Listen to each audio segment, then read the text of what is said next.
ओम नमो भगवते वासुदेवाय। महाभारत की कथाओं में प्रसंग है पांडवों का विवाह। अब भगवान वेदव्यास ने द्रुपद के साथ युधिष्ठिर के पास आकर कहा,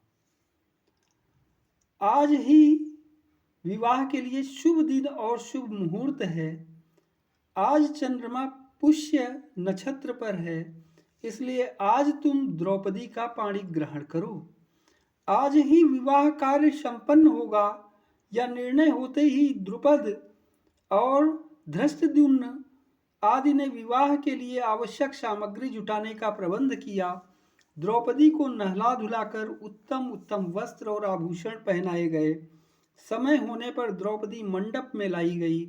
राज परिवार के इष्ट मित्र, मंत्री, ब्राह्मण, परिजन, पुरजन बड़े आनंद से विवाह देखने के लिए आकर अपने अपने योग्य स्थानों में बैठने लगे। उस समय विवाह मंडप का सौंदर्य अवर्णनीय हो रहा था। स्नान और स्वस्थ वचन के अनंतर पांचों पांडव भी वस्त्रालंकार से सज धजकर महाराज द्रुपद के आंगन में आए। उनके आगे आगे तेजस्वी पुरोहित धौम्य चल रहे थे। वेदी पर अग्नि प्रज्वलित की गई। युधिष्ठिर ने विधि पूर्वक द्रौपदी का पाणी ग्रहण किया। हवन हुआ और अंत में भावरे फिराकर विवाह कर्म समाप्त किया गया। इसी प्रकार शेष भाइयों ने भी क्रमशः एक एक दिन द्रौपदी का पाणी ग्रहण किया। इस अवसर पर सबसे विलक्षण बात यह हुई कि देवर्षि नारद के कथनानुसार द्रौपदी पुनः प्रतिदिन कन्या भाव को प्राप्त हो जाया करती थी।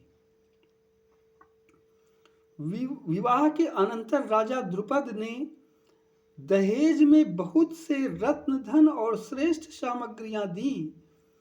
रत्नों से जड़ी रासें, लगाम, उत्तम जाति के घोड़ों से जुते 100 रथ, 100 हाथी, वस्त्राभूषण से विभूषित 100 दासियां प्रत्येक दामाद को दी गई।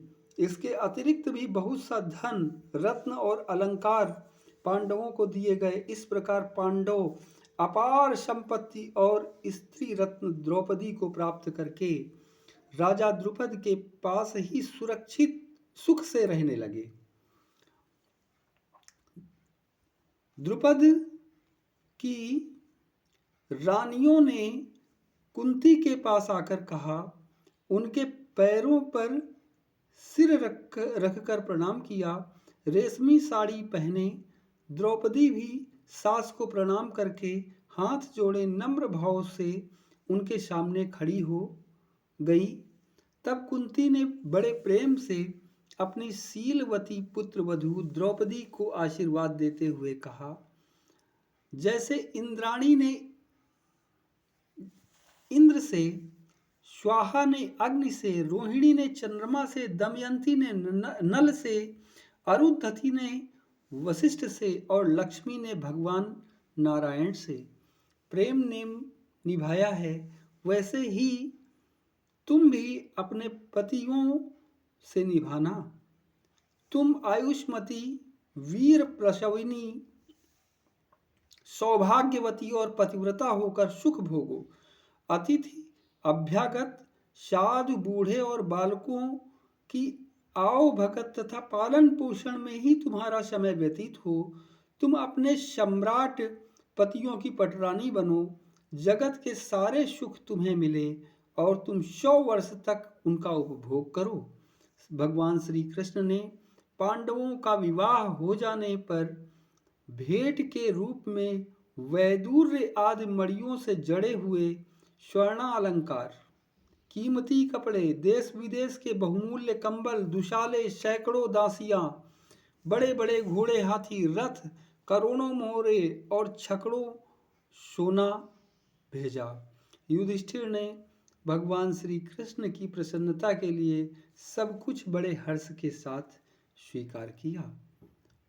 ओम नमो भगवते वासुदेवाय।